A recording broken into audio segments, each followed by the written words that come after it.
días. Buenos días. Ánimo, ánimo, ánimo. Bueno, vamos a pasar un video, un saludo breve de Katia Echazarreta, primera astronauta mexicana en viajar al espacio exterior. A ver si... Señor presidente Andrés Manuel López Obrador, yo soy Katia Echazarreta y el mes pasado me convertí en la primera mujer mexicana en el espacio. Para mí fue una experiencia inolvidable. La verdad es que el planeta se ve increíblemente hermoso desde el espacio, pero lo más bonito para mí fue que pude dedicarle este vuelo a mi país, a mi amado y hermoso México. Yo nací en Guadalajara, Jalisco. Toda mi familia está en México, así que están muy orgullosos y quería darle muchas gracias a usted por todo su trabajo que ha hecho y espero poder conocerlo algún día pronto.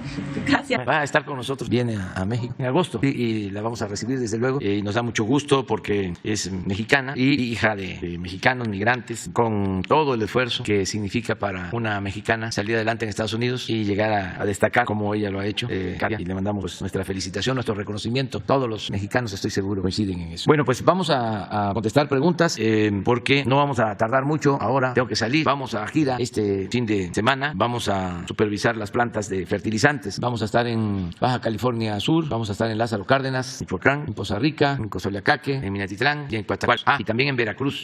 Vamos a inaugurar la planta de Nestlé el sábado mañana. Es el único acto. Pues vamos a decir público, que van a estar los medios, porque toda la gira es para supervisar obras, para ver plantas. Ya hemos hablado de la importancia de que se reactive la producción de fertilizantes, porque necesitamos los alimentos, producir en México lo que consumimos, igual como se está haciendo con los energéticos, con las gasolinas, con el diésel, lo tenemos que hacer con los alimentos para no importarlos, no depender del exterior, producir aquí el maíz, el frijol, el arroz, el trigo, desde luego las aves de corral, pollos, huevos, el cerdo, el ganado vacuno, en fin, lo que se consume en nuestro país, la leche, que logremos la autosuficiencia. Eso es muy importante. Ya hemos hablado de lo equívoco de la política neoliberal, que pensaban que en un mundo globalizado no había necesidad de ser autosuficientes porque se podía comprar en el extranjero lo que se necesitara, y ahora la amarga realidad nos está señalando, nos está enseñando de que no es esa la mejor estrategia. Desde luego no podemos cerrar nuestras economías, pero procurar producir lo básico para ser independientes y poder mantener comercio en lo que tengamos de excedentes y en otras mercancías no básicas, porque depender de las gasolinas, por ejemplo, imagínense, una economía que depende de energéticos del extranjero, o un pueblo que depende de alimentos que se adquieren en el extranjero en épocas de crisis, en épocas de confrontaciones bélicas. ¿Cómo se adquieren esos alimentos, esos energéticos? Además, nosotros tenemos potencial para producir lo que consumimos. Es importante que sepamos que estamos comprando en China 100,000 millones de dólares al año. Para tener una idea de esto, las remesas van a llegar este año y esperamos que así sea, gracias a nuestros paisanos, a los 60,000 millones de dólares. Pero estamos importando 100,000 de China. Entonces, sí necesitamos impulsar más la producción y por eso los fertilizantes. Antes éramos autosuficientes y ahora pues estamos comprando alrededor del 80% de los fertilizantes que necesitamos. El propósito que tenemos en el gobierno que represento es que podamos aumentar la producción de fertilizantes solo con las empresas públicas de Pemex, empresas que se adquirieron a precios elevadísimos, se tienen deudas por la adquisición de esas empresas y además en muy mal estado, que las tenemos que reconstruir, pero queremos con este plan de modernización de las plantas de fertilizantes, queremos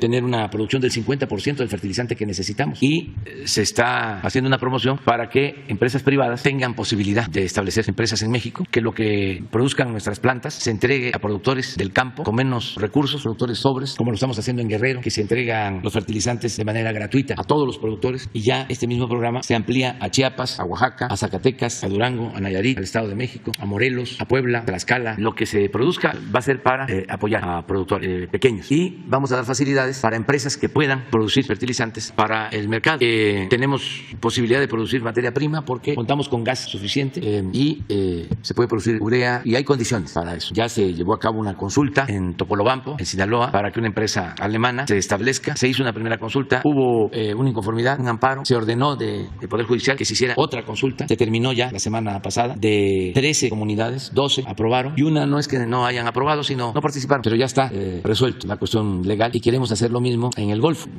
poder promover cuando menos 2 plantas grandes para producir fertilizantes. Entonces a eso voy, básicamente. Quedó Sheila, sí, bueno, nada más, y ya después ya. Bueno, de una vez, ustedes 3, ya, hasta ahí vamos a llegar, creo yo. Buenos días, presidente. Sheila Rosagel, corresponsal de Grupo Gil, El Imparcial de Sonora, La Crónica de Mexicali y Frontera de Tijuana. Presidente, pues en primer lugar me gustaría que ahondara un poco más sobre lo que anunció ayer del compromiso que se hizo en las pláticas con el presidente Biden de incrementar las visas de trabajo para migrantes. Usted hablaba ayer que considerablemente se incrementarán estas visas. Ayer el embajador Moctezuma dio a conocer que serán unas 260,000 visas para migrantes mexicanos del sector agrícola, pero me gustaría que nos diera, si tiene los datos, de cuántas visas aproximadamente serían en total. Entiendo pues que usted ha solicitado también, no solo para mexicanos, sino para también centroamericanos. Entonces, ¿cómo se dividirían estas visas? ¿Para qué tipo de trabajo? Si nada más es para el sector agrícola, si es para otros sectores. ¿Cuándo, presidente, sobre todo, cuándo iniciarían a otorgarse estas visas? Bueno, firmamos un comunicado conjunto y ahí viene el compromiso del incremento de las visas temporales de trabajo para mexicanos y para Centroamérica. Le voy a pedir al secretario Marcelo Ebrard que informe sobre los acuerdos básicos, lo que se logró con la visita, porque sí hay el compromiso de aumento de las visas de trabajo, inversión también para Centroamérica, para los programas de bienestar, inversión para agilizar trámites fronterizos, el compromiso de inversión, esto más que nada con el sector privado de Estados Unidos. Van a invertir $40,000 millones, fundamentalmente en el sector energético. Nos van a vender a precios justos fertilizante que necesitamos, como lo hemos estado hablando, y nos van a vender leche para las lecherías Liconza, que están en las colonias populares de muchas ciudades del país. Entonces, son varios acuerdos los que se tomaron y compromisos de trabajar juntos por parte nuestra. Pues ofrecimos que vamos a mantener abierta la frontera para que los automovilistas de Estados Unidos puedan cargar gasolina en las ciudades fronterizas de México.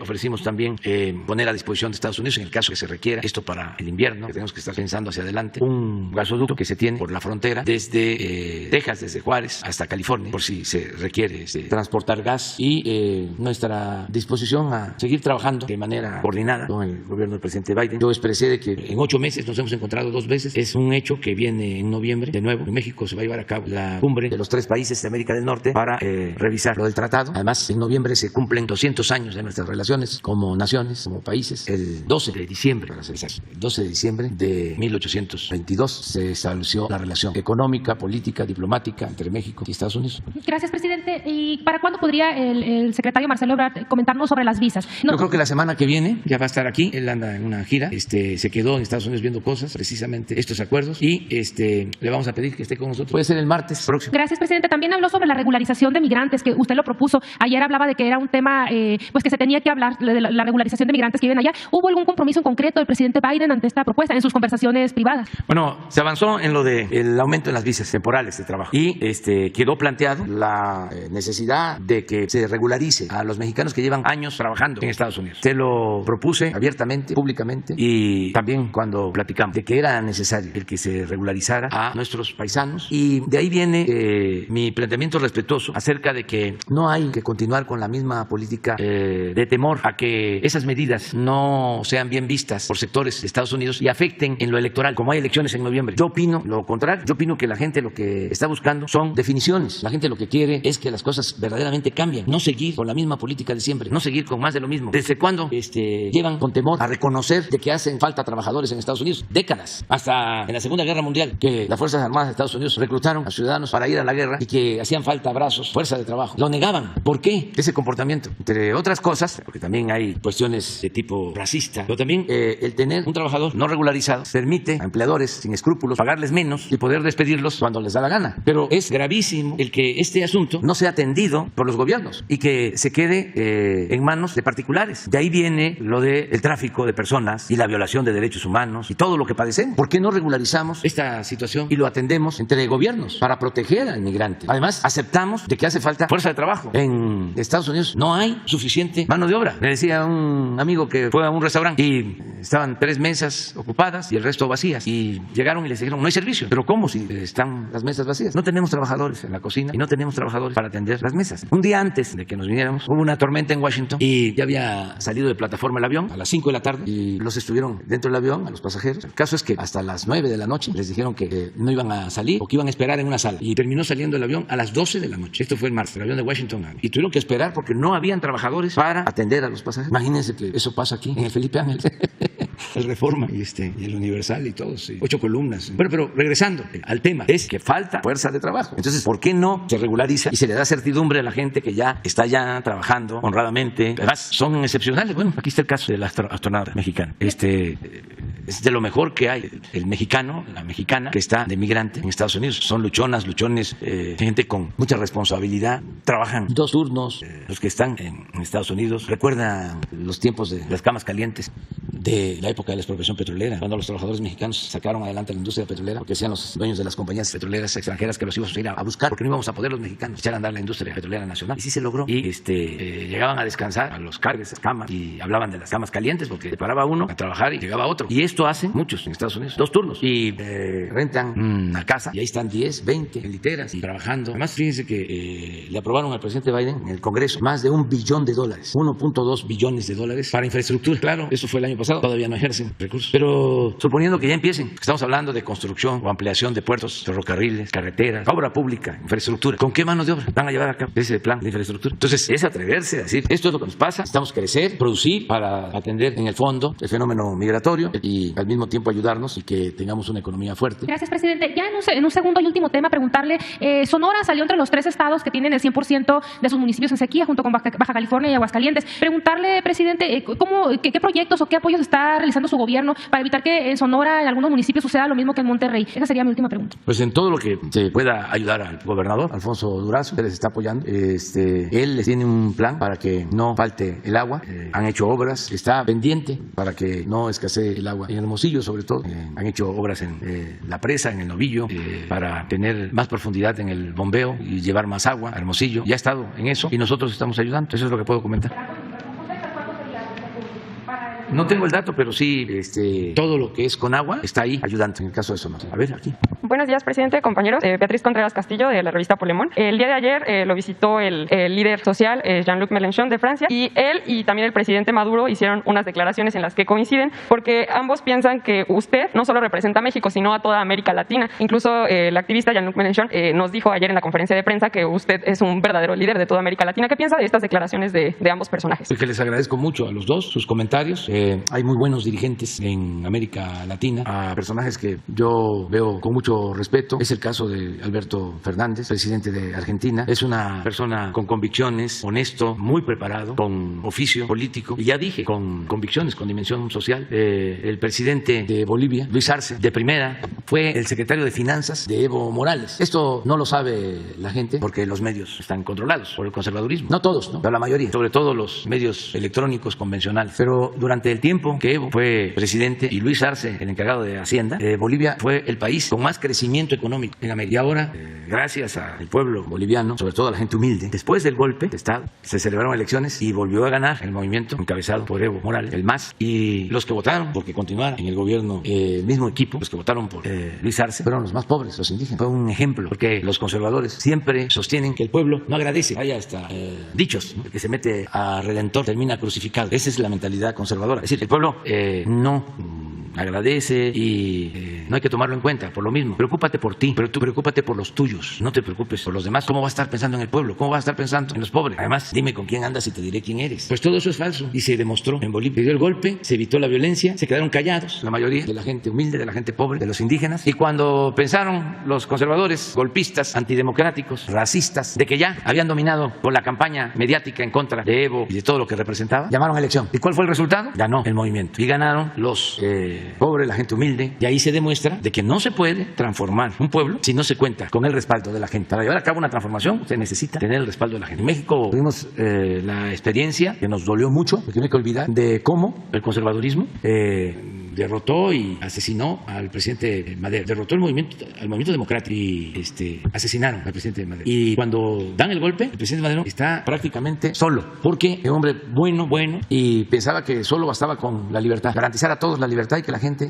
iba a defender la libertad, iba a defender la democracia frente a una pandilla de rufianes. Y pudo hacer una alianza popular con Zapata, con el movimiento campesino, y no se logró. Al contrario, se distanciaron y él se quedó solo y tuvo que apoyarse cuando se produce la inestabilidad política auspiciada por el mismo conservadurismo. Se tiene que apoyar en los militares porfiristas, que son los que lo traicionan y lo asesinan. Entonces, ¿cuál es la lección que nos dejaron esos acontecimientos lamentables? De que hay que apoyarse en el pueblo, porque el pueblo sí es un pueblo agradecido. Estoy hablando en términos políticos. Además, en términos humanos, no hay duda de que se tiene que ayudar al más pobre. Nada humano nos debe ser ajeno. Eso está en la Biblia, está en el fundamento de todas las religiones. Primero los pobres. El que se le endurece el corazón puede ser feliz de manera momentánea, efímera, pero no siempre. Acuérdense del cuento de Tolstoy. Tolstoy sobre el hombre más feliz de Rusia. Estaba enfermo el zar, grave, y van médicos de toda Rusia, facultativos, curanderos, a verlo, para salvarlo, y llegan a la conclusión de que podía salvarse si le ponían la camisa del hombre más pobre de Rusia, y se ordena ir en busca del hombre más pobre de Rusia. No, más que nada, el hombre más feliz de Rusia, que con la camisa del hombre más feliz de Rusia se salvaba el zar. Y van a buscar, y encuentran un científico de eminencia, y era un hombre muy culto, muy importante, pero no era feliz. Y luego encuentran un comerciante igual, exitoso, pero no era feliz. Y en el campo encuentran a un agricultor, a un campesino, y llegan a la conclusión de que ese era el hombre más feliz de Rusia. Y le preguntaron que por qué era feliz, porque estoy bien conmigo mismo, estoy bien con mi conciencia, el creador, y estoy bien con el prójimo. Entonces el consenso es, este es el hombre más feliz de Rusia. Vamos a que se le ponga su camisa al zar para salvarlo. Resulta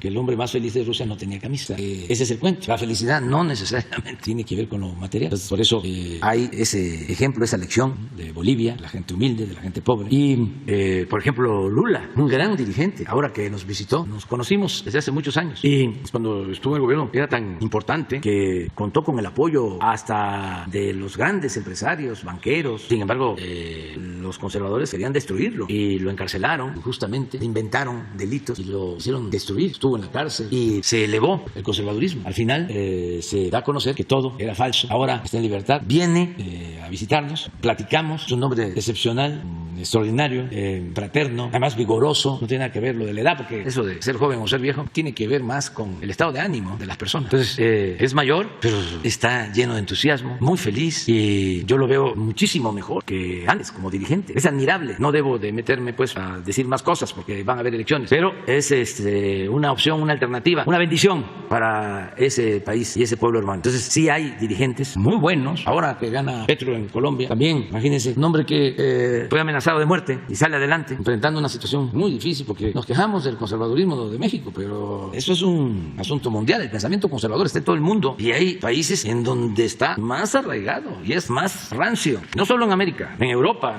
Los de nosotros son hasta progresistas en comparación con otros. Estamos viendo lo que está sucediendo en Europa, que es preocupante. Acabo de poner un mensaje porque surge un movimiento joven de mujeres, de hombres entusiastas, con deseos de cambio, muy inteligentes, el movimiento que se conoce como Podemos, y la reacción que viene de tiempo atrás, los ponen en el banquillo de los acusados y empieza una campaña contra ellos infame, de desprestigio de todo el conservadurismo, y es un conservadurismo extremista, muy intolerante, de lo peor, y ahora se está conociendo de que le inventaron a los dirigentes acusaciones, y en esto también participaron medios de información y conductores famosos de radio, de televisión, algo que ya conocemos en México, pues, pero lo aplican en todos lados. Es la calumnia como política de medios de comunicación, la máxima de que la calumnia cuando no mancha tizna, porque incluso uno de estos periodistas que contribuyó en el invento, en la fabricación de todos estos delitos a los dirigentes de Podemos, dijo: es muy burdo esto, lo que voy a decir o lo que voy a transmitir, pero lo voy a hacer a sabiendas pues, de que creo que la existencia de una cuenta bancaria, esto no se sostiene, no tiene fortaleza, sin embargo lo voy a lanzar. Entonces en América hay ahora un despertar de conciencias en toda América y muy buenos dirigentes. Esto ayuda porque al mismo tiempo se están enfrentando calamidades como la pandemia, los efectos de la guerra, y todas las crisis afectan más a la gente humilde, a la gente pobre. Si los gobiernos están en manos de gobernantes o de autoridades sensibles, humanas, los efectos nocivos de las crisis se pueden atemperar. No pueden ser tan severos. Por ejemplo, una inflación afecta a todos, desde luego, pero el que tiene más ingresos se defiende, no va a dejar de comer. Pero un pobre, si hay carestía, si aumenta el precio de la tortilla, el precio del huevo, el precio del pollo, deja de comer o come menos, o come lo mismo, pero no con la nutrición que se requiere, o sea, más carbohidrato, menos proteínas. Entonces, el que haya gobiernos que representen al pueblo ayuda mucho. Melechón decía ayer algo, decía que cuando hablaba de nosotros, hay una cosa rara, dice, en México. Hay un presidente que defiende a los pobres. ¿No les parece muy raro? Porque los presidentes se ocupan de defender a los potentados. Lo decía de otra manera, pues, pero hay que defender a los pobres por el bien de todos. Cuando usamos eso como campaña, como lema de campaña, esa frase se malinterpretó, pero es por el bien de todos, primero los pobres. ¿Qué significa esto? ¿Qué es el bien de todos? Bueno, si atendemos a los pobres, vamos a estar más tranquilos, vamos a poder vivir libres de miedos, de temores, pero lo más importante, vamos a estar muy bien con nuestra conciencia, nos vamos a sentir muy felices, y eso es lo que debemos de buscar. Ya me voy porque si no me va a dejar el avión. ¿Hayan armado a niños en Guanajuato? No estoy de acuerdo en eso, no estoy de acuerdo. Eso lo hacen en otros países, nosotros no debemos de copiar eso. todavía, pero es probable que ya informe el gobierno de la ciudad. Se lo dejamos al gobierno de la ciudad y nos vemos el lunes. Y los que quieran acompañarnos el sábado en Veracruz, que se va a inaugurar la planta de Nestlé. Presidente, los empresarios lácteos de Jalisco se quejan de que este acuerdo que se tomó con el presidente Biden de la leche en polvo los va a desplazar, siendo que usted había prometido que se iba a tomar en cuenta a los empresarios mexicanos productores de leche. No, se les va a seguir comprando la leche a un precio justo a todos los productores. Hay precio de garantía, tenemos para comprar toda la leche, pero nos hace falta. O sea, no somos autosuficientes y no queremos que nos falte la leche. Sí, lo que falta para que no tengamos desabasto y podamos mantener los precios en las lecherías Liconza. No, para nada. Se mantiene el precio de garantía, que lo hemos estado incrementando para que ellos se beneficien. Bueno,